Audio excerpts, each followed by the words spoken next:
the Colorado Avalanche have won the Stanley Cup. They beat the Tampa Bay Lightning, and they now have what I would say the best trophy in all of sports in their possession.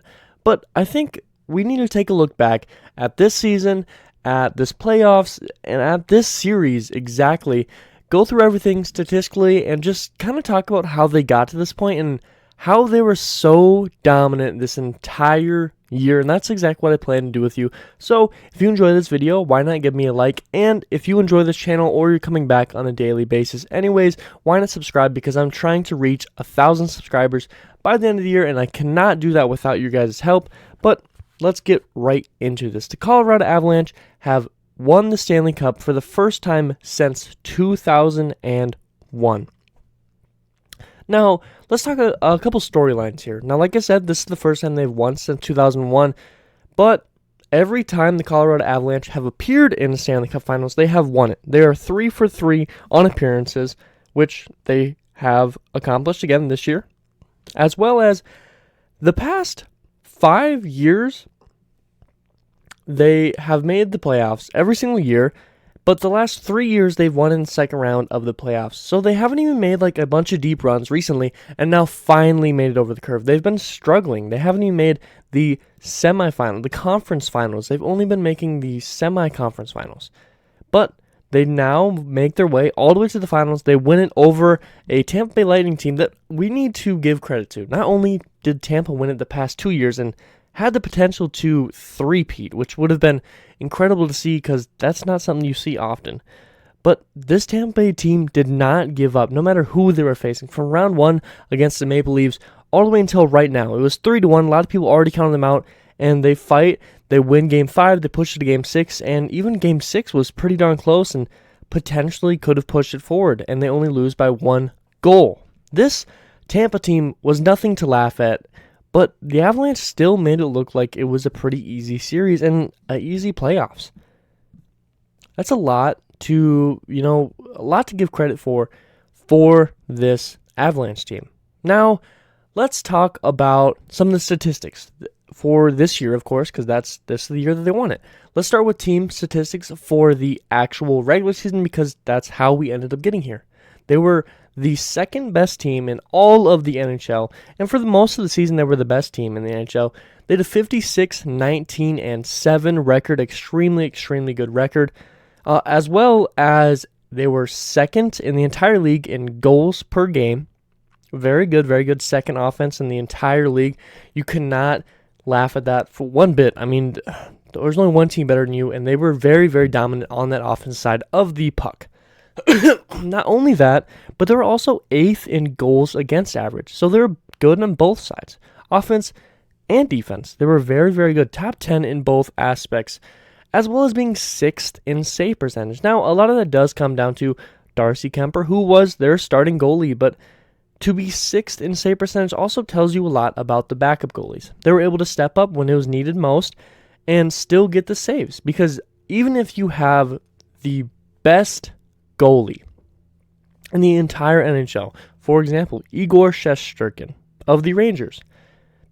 I don't think the Rangers were top 10 in save percentage. Now, I might be wrong when all things are said and done and you include everything, but you can have an extremely good goalie who has an incredible save percentage and still not be top 10. So it does tell you a lot that the Avalanche were 6th in save percentage because that tells you that the backups were also able to come in and bring it when it was needed most.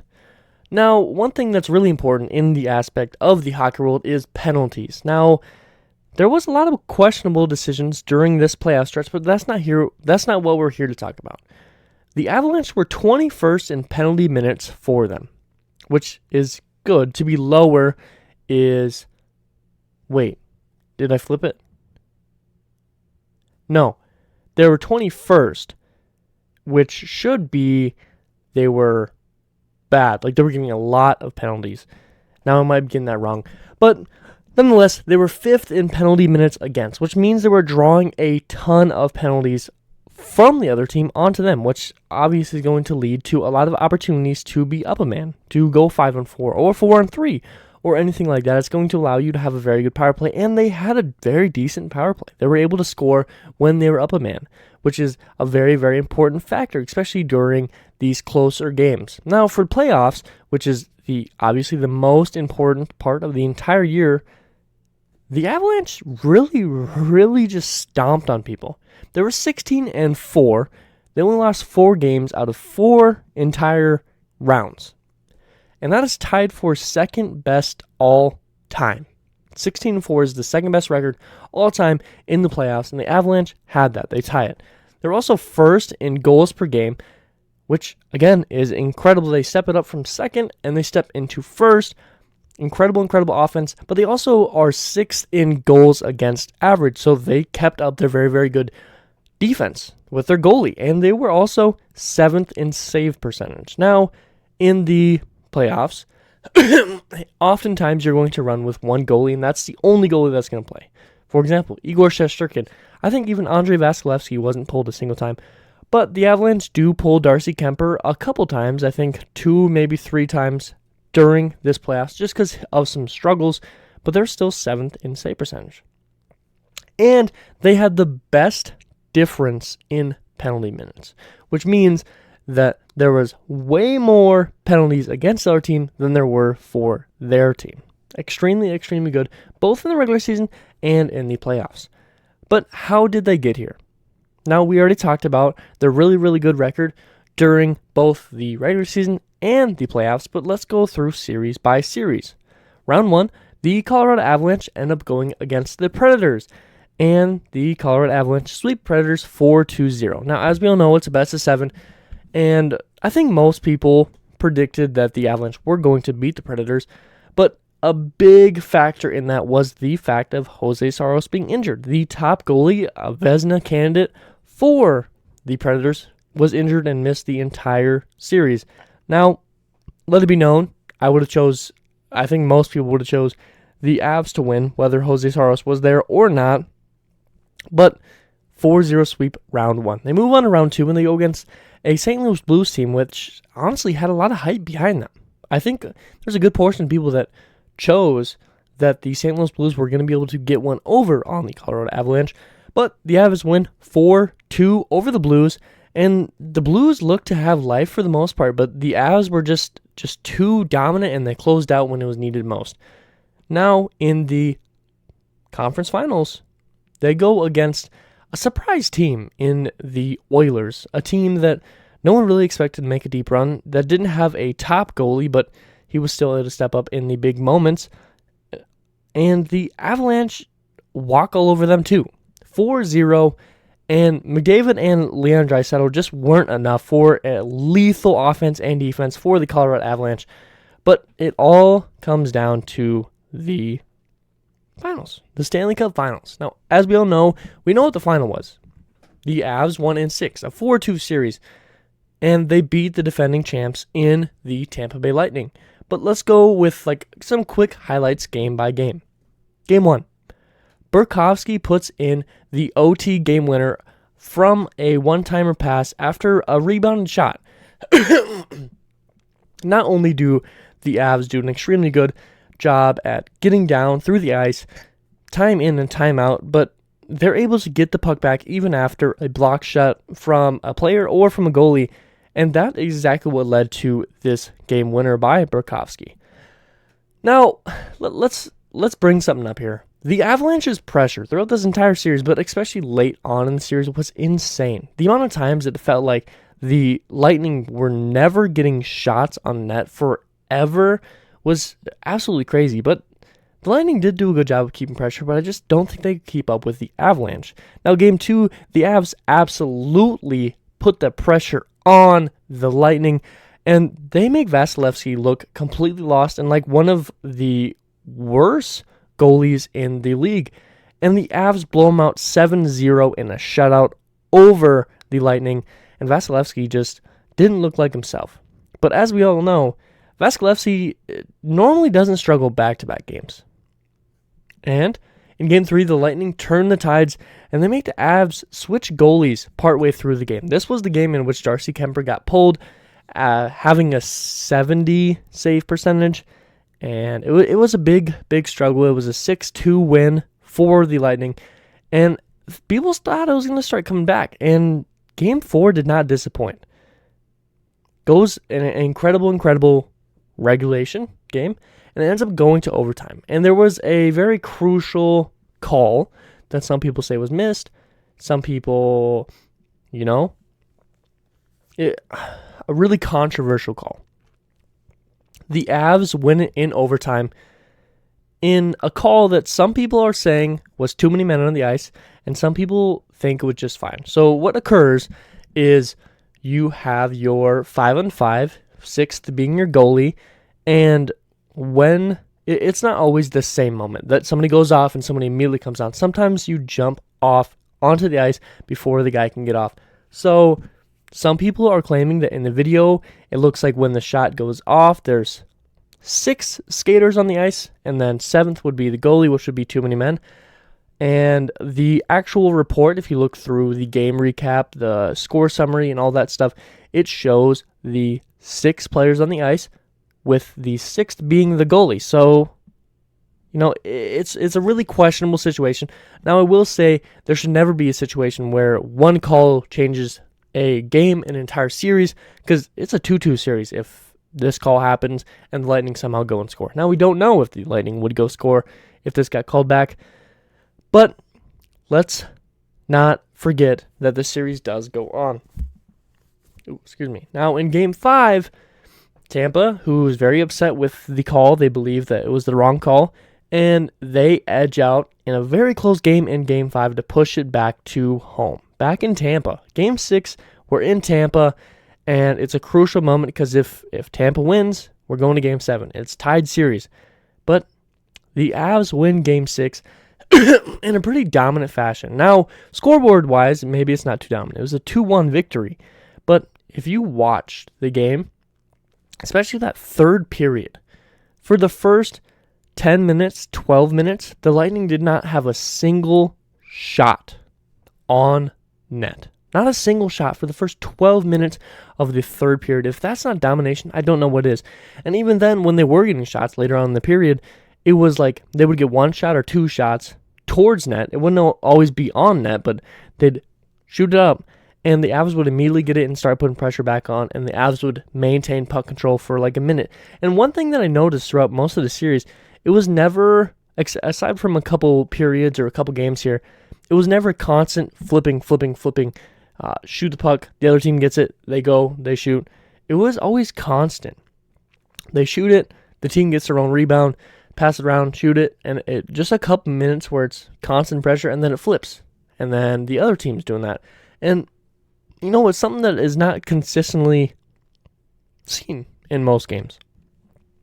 For the most part, it's, you get a couple times where it's like that, where one team's getting a lot of shots, they're maintaining possession, but most of the time it's only like two or three attempts, and then the other team's going, they get their couple, and it's just kind of flowing back and forth. But it really felt like this series, the teams were just like playing football almost, where it's like you're going to have possession for this length of time, and then the other team does. It felt kind of odd, but in Game 6, the Avs completely dominate on the possession side, and they win it. Now, you get an incredible ceremony where within 5 minutes, the Stanley Cup gets dented from somebody falling, and the Stanley Cup gets incredibly beat up. But I kind of want to go over some fun facts. Now, if you enjoy watching the presentation, which I do a lot, I love all the little details of everything, how every single person gets one full day to do whatever they want with the Stanley Cup when they win it, how each person gets to raise it over their heads, how the captain gets it first. I love all these little details. That's why I think hockey is the best playoff sport in the world, and I have a video on that if you'd like to check that out. But I want to go over some fun facts specifically about the finals, the last series. So let's go period by period. Now, there were 6 games, and both these teams were very, very good on the offense side of the puck, both in regular season and in the playoffs. But period 1, there was 14 total goals in period 1, which, That's pretty good, especially because some of those games, it started off very, very hot. There was a lot of goals in that first period. In period 2, there's 15 goals in period 2 throughout the entire series, which just one more in period 1. But whoever scored more goals in the second period won. Now, if it was 1-1, you can't say who won that period. It's kind of hard to say. I'm not going to go in there like boxing and score the period and say this team won the period. But if someone scored more goals than the other team, they always won if they scored more goals in that second period. I think that's just a little fun fact to know. So if the Avs scored 2 in second period and the Tampa Bay Lightning only scored 1, the Avs would win it. Or if it was 1-0, whoever scored more in second period always won. I think that's kind of interesting to see. Now, something also interesting is these teams are very dominant and they know how to score when they need to score. But in the third period, one of the most crucial periods, there was only 5 total goals scored in the third period. Only 5, which seems really small. I mean, that's less than 1 goal per game in that period. There were 6 games and you only score 5 in the third period. I find that very interesting because oftentimes that third period is when everyone finally breaks out. They're a little bit tired in the first period, and then the second period you kind of get rolling. That third period is when everyone's shooting. You're shooting it because you need to score, or you're down. You need to get that puck in the net, or it's an empty net and there's a simple, easy shot. But there's only 5 goals in that last period, and I find that kind of interesting. Also, the Avs never had less than 30 shots in a game. Not a single time did they have 29 or 28 shots. They always had 30 shots or more. And I think it was only like twice they had less than 35. The Avs were always getting shots off, and I think for the most part the Avs won the shooting splits each game for the most part, outside from 1 or 2. I find that also very interesting. Now, I know the Avs always do a very good job at getting shots on net, but you'd expect at least one game where Tampa would be able to slow them down a little bit. I mean, you're getting 10 shots per period at bare minimum. That's not a great statistic for the other team. Normally, you get at least every 4 games or so, you get one game where you're keeping the other team in the 20s. But no, not a single time did the Avs have less than 30 shots. As well as only one game had less than 5 total goals. One game. And that was the Game 6. A 2-1 victory for the Colorado Avalanche to win the Stanley Cup Finals. No other game had less than 5 goals. Like, if you want to talk about a scoring league that this team is transforming into, that's a prime example of it. We have 1 3-goal game and then 5 or up. I mean, there was one game where the Avs score 7 by themselves. Now, Tampa scores 0. There's another game where Tampa scores 6 and the Avs score 2. There's a couple games where it's 3 and 2.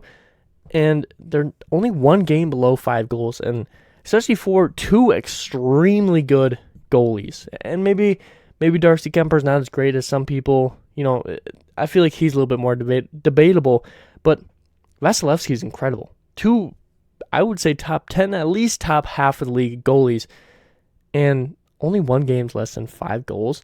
That just really shows you how offensive-driven this side of hockey is becoming. Now, I will still say that the MVP will always be the goalie. Whoever is hot, whichever goalie is hot entering the playoffs, that team's going to have the best shot to win. Because, even if the team is scoring 3 goals every single game, or, consistently scoring that, if the goalie has a really good save percentage, then you're likely putting yourself in a very good position to win the game. So the goalie will always be the most important player, but the offense is definitely starting to turn the tides, and I wonder how the NHL is going to start to combat that as time goes on and more goals are going to raise. What are they going to do? Are they going to mess with the cap some more?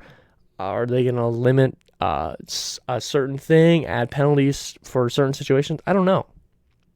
Now, lastly, 2 more things.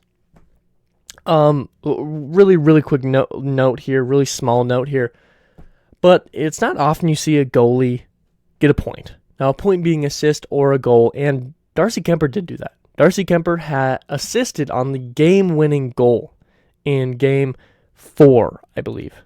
And I just want to bring that up because some people might not have even noticed that he was a part of that play. Now, obviously, he gets it and he moves it up, and you end up leading that, but a lot of times we don't even notice that the goalies are interacting on the offense side of the puck, and you really don't often see a goalie in a really important moment get an assist on a really big play like that. Now, the last note here is not a single Lightning player. We want to talk offense. We want to talk there was no game that had less than 5 except for the final game. Not a single Lightning player ever scored 2 goals in the same game. Not a single one. Not even when they scored 6 goals in one game. No Lightning player scored 2 goals in the same game. Now, multiple Avs players did that, and some even did it multiple times. I just, that's kind of a little cool little statistic. And there was also a couple of occasions for the Avs that they had some point streaks. There's, I think, 3 guys now. I'm not exactly sure which 3 of those there were. Cale Makar obviously was one of them, and they're like top guys. But there was like 3 or 4 players who had 4-game streaks of point streaks. There was even a couple that had like a 3-game goal streak, and not a single Lightning player scored more than 2 points in one goal. It's just really, I'm a big statistical nerd, but especially those small little fun facts, I find them very, very interesting. So I guess that's the end of the video. This was an incredible playoffs for the NHL, and I really enjoyed this final series. I think this is a really good way to tie up everything. You have the back-to-back winners against a team that has really struggled as of late, not only missing playoffs the past, like, a couple years back, but these past 5 or so years where they've been above 500, they just haven't been able to make it past that second round. They win round 1, but they can't ever make it farther, and now they do it, and they win it. You love to see it. You love to see the game progressing offensively and defensively, but also seeing new faces win it, and those emotional reactions. Not only lifting the cup up and all that stuff, but the hug that we saw on the ice was the raw emotion is something you don't normally see in other sports when they win it all. It was just so raw, and that's something I love to see. That's what it's all about. So comment down below what you thought of this series, and I don't want to hear, oh, the Lightning would have won that if that one call got reversed or blah, blah, blah. Just talk to me about exactly what happened and what you think about it. Did you enjoy this series? Yes, I get sometimes the refs mess up or things like that, but we can't change it. So what did you think about the series as it was? If you enjoyed this video, why not give me a like? It really does mean a lot to me, and it's going to help the channel grow. But the best way to help the channel grow is subscribe. If you enjoy it, of course, I'm not asking you to subscribe if you're not going to come back on a daily basis. But I do post daily content for the most part. We may have a couple, like 2 weeks here where we have a little bit of slump now that everything's stopped. Literally NHL, NBA, and NFL, not a single game. And we're kind of in a gap. NBA free agency is around the corner. NHL draft free agency is going to be up soon. And then we got training camp for the NFL here soon. But we're in a little bit of gap. But once things get rolling again, I do daily content. And I'm really trying to hit 1,000 subscribers before the end of the year. And I can't do it without you guys. But as always, I hope I taught you something today. Hope it made you smile. Hope it made you laugh. That's something that's really important to me. Affecting someone else's day in a great way. Because every single day can be amazing if we all put in the effort to do so. And as always, you guys all be safe out there.